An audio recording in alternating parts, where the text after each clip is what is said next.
everybody, welcome to our tutorial from Plus Health Company about pelvic pain.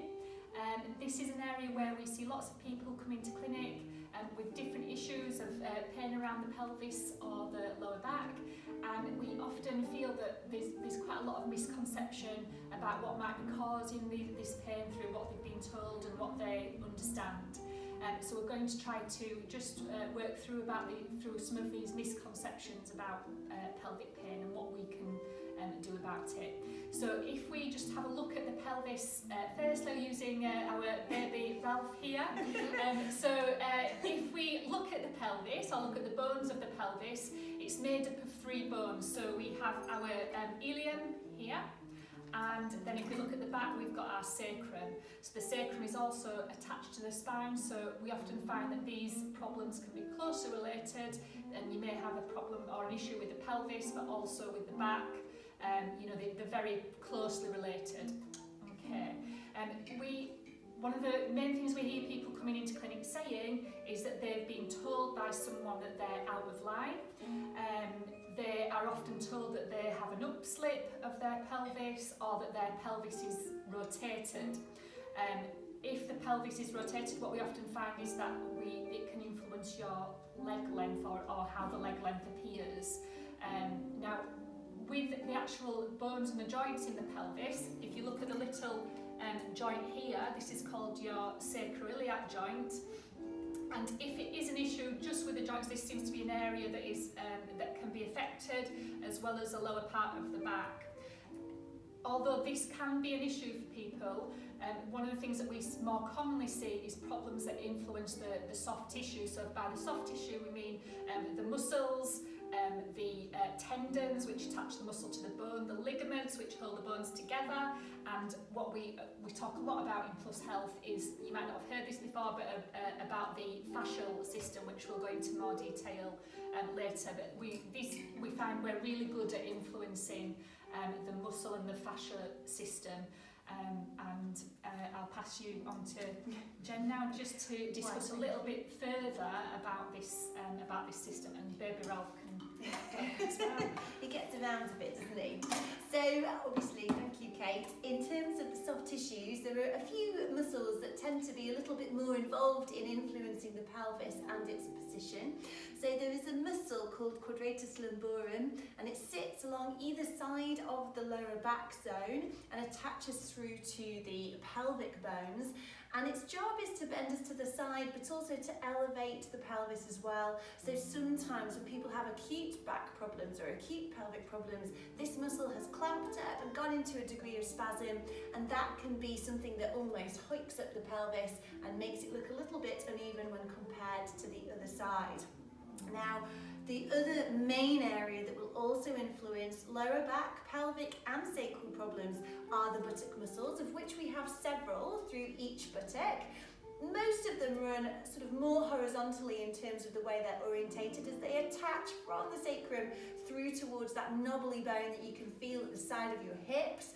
But there is also a muscle called gluteus maximus who envelopes all the other buttock muscles as well, and he tends to go a little bit more from top to bottom. When we move around the front, we need to also be thinking about the muscles that sit along the side of the waist and the front of our tummy, because they also have attachments through towards our pelvis.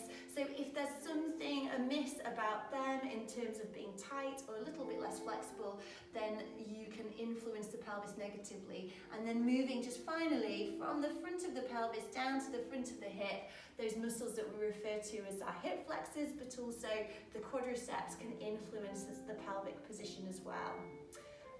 Nearly forgot about hamstrings there. So the hamstrings, do forgive me, go from that knobbly sitting bone that you can feel when you're sat on each side, down through the back of the leg to just below the knee, and that also can have an influence. So if you are tight in your hamstrings, or is there some kind of limitation and restriction at this back part of your myofascial tissue, then that can also influence the pelvis a little bit as well. So I guess the question now is, what can we do about these things? And the good news is that more commonly it's the soft tissue element that we need to work on rather than the structural nature of our joints. So rarely are the joints at fault, it's more about positioning. I think it's worth mentioning as well, Jen, about things that can actually cause that asymmetry in your pelvis. So a lot of the time it might be something as simple as you prefer to stand on one leg more than the other, which will cause shortening on one side, or we've all got little ones here, so we all favour, or plenty of us favour one hip to hold you know, your baby on, or not so little baby anymore. My 6-year-old would still have my 6-year-old would still have me carrying around. So again, just carrying one hip can really shorten through one side and cause problems as well. And then other things like if you just drop off the step, or if you fall in a divot out for a run or a walk, these are the sorts of things that can influence. I guess the other thing that may influence is your stability around the pelvis and the lower back. If you're a little bit weak through the abdominals and your glutes, then it may be that other muscles then come in to compensate that cause that. Absolutely. So let's look at a few little home exercises. So just things that are definitely worth trying at least, and of course you need to try these a little while before you can say whether they are in fact going to help or not. So if you come up into standing, Jenny, one of the stretches that we find ourselves really often giving out is our quadratus lumborum stretch. So if you stand against the wall, Jenny in her Christmas shawl, with your bottom against the wall and bending through your knees into what we want to refer to as posterior tilt. So your lower back is as flat towards the wall as it can be, your hands behind your head, and then you're just leaning onto one side. Now if you're leaning this way, there should be a feeling of stretch on the opposite side. So that's what you're looking for. Now if you have some joint restriction in your lower back, if you're a little bit stiff, you might feel it on the same side, and that's okay, but ideally we're wanting the soft tissue pull along this side, and that should feel quite good. Maybe just hang around there for 2 or 3 breath cycles. A breath cycle is a breath in, followed by a breath out, and try that a couple of times, and that will hopefully make a difference.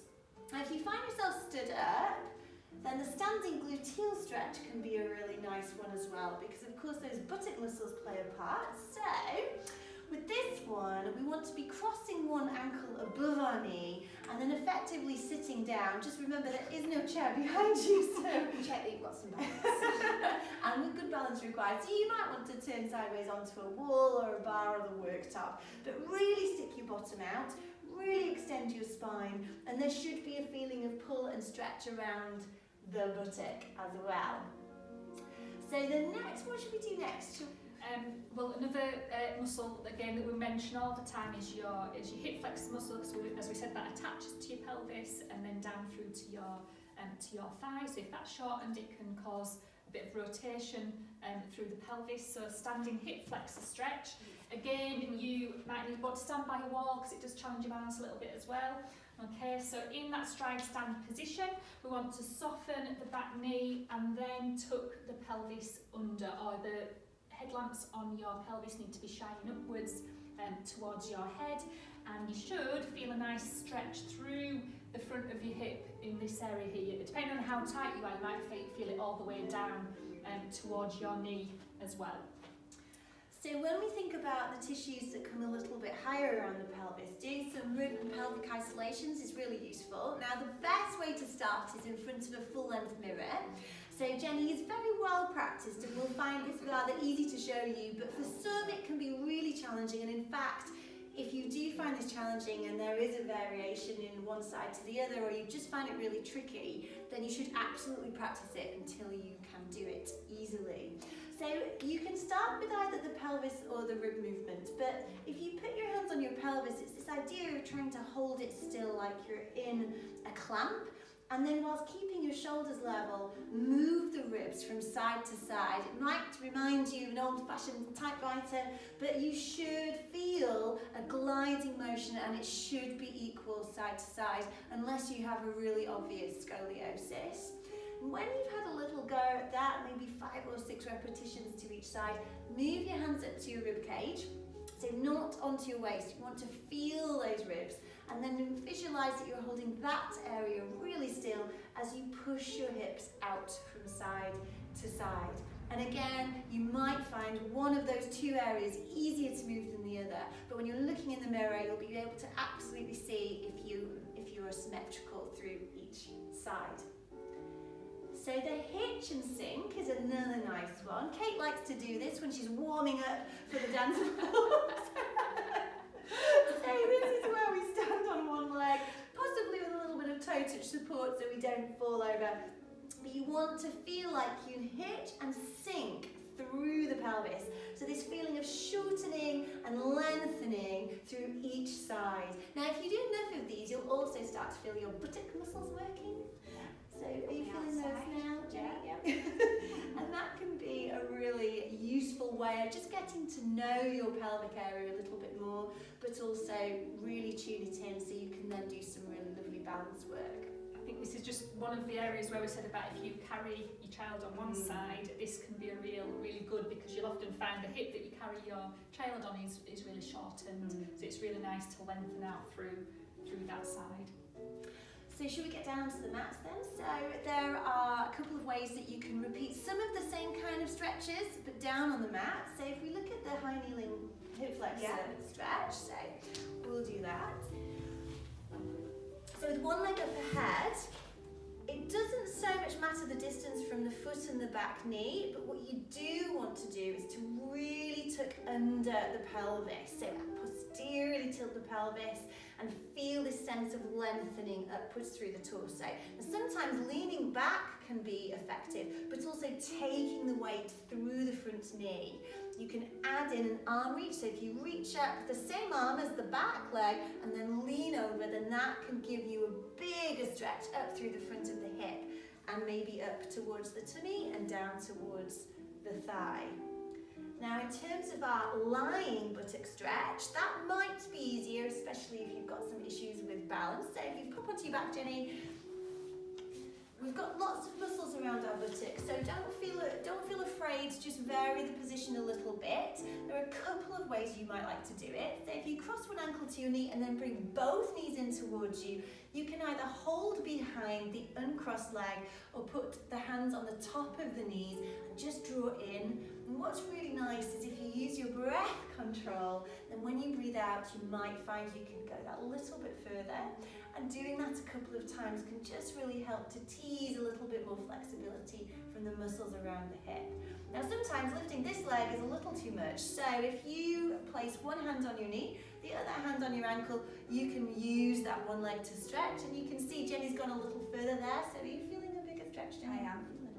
Let's add to that with the ooh stretch, as we like to call it. So piriformis is a muscle that can sometimes be a really cheeky little muscle.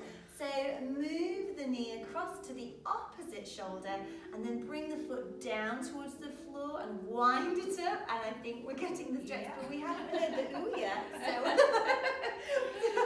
but you should feel that that slightly alters the way in which you feel the stretch around your hip. And you do, of course, want to feel it around your buttock rather than in the groin itself. Now, Kate loves spiky balls. So Kate, would you like developing a reputation here, Kate? So these can also be a really lovely way of achieving some self-release. Okay, so these spiky balls that have got a little bit of give in them, that you might have some more harsh ones that don't have any give, and sometimes they can be a little bit too painful. So we like these ones that have got a little bit squashy. Yes, don't use the dry balls, is the advice. Yes. It'll puncture you. Okay, so the idea of the spiky balls is we're going to use them to help to release off muscles and fascia. So there's certain parts, especially in the gluteal muscles, because there are quite a few of them where we tend to find typical sore spots. And as a physio, you get very used to being able to pinpoint them very well. So these are a good alternative to our elbow that we sometimes use in clinics. So you can take them home with you and do it to yourself. So we're going to look firstly at just using the balls to release off through your buttock muscles, so mainly around your gluteus maximus muscle and your piriformis muscle that we've just referred to. So Jenny, if you can do a little tilt up, and we're just going to place these underneath the the squashy bits of your buttocks. Now we've all got them to greater or lesser degrees. And conscious to what some people think, you don't have to be putting all your weight through this. If we think of fascia, what happens with fascia, it changes its state, and that's not always by going as hard as you can. So imagine you're sinking into the balls. Okay, so you're just laying there basically. And then if you want to add a little bit of massage into that, you can just roll your knees from side to side.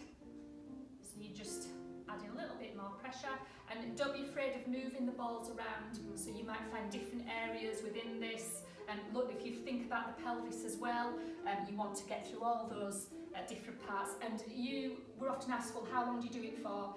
If you're just doing it for the first time, it's unlikely that it's going to completely ease off, but if you're looking at your pain or the tenderness of when you first put them there, it might reduce by about 30%. So it should feel better after a few minutes or so of doing this. The other way we can release off is further around the pelvis. So if you want to lay on your side, Jenna, so you just give me the balls back. He's very protective of Okay, so now we're going to place it underneath the pelvis. So I'll just show you in standing. I'll show you on myself first. We're going to place it around this area here of the pelvis to begin with. Okay, so if you just pop it there, Jenna. and then have a good old rummage around. So like I say, we have this typical point in a lot of people we see where we kind of know it might be tender, but you know your own body best, so have a little roll about until you find that, and it is, again, it's that ouch spot, it's that spot, but people will often say, well, it actually, you're right on the spot there, so that's the area that you want to be looking for. And sometimes if you bring this leg up and put the foot flat, you can push through it a little bit more. So if you just bend that knee up, Jenny, and you can push through it. And then that will give you a better sense of movement. And you, of course, can lean back and lean forwards and just try to discover all that there is to know about your buttocks. And unfortunately, they are bigger than we maybe like to think they are. But not ours, obviously. So hopefully that's given you a few ideas and demystified some of the language that people use around the pelvis. But until next time, we'll look forward to meeting you again. Take care.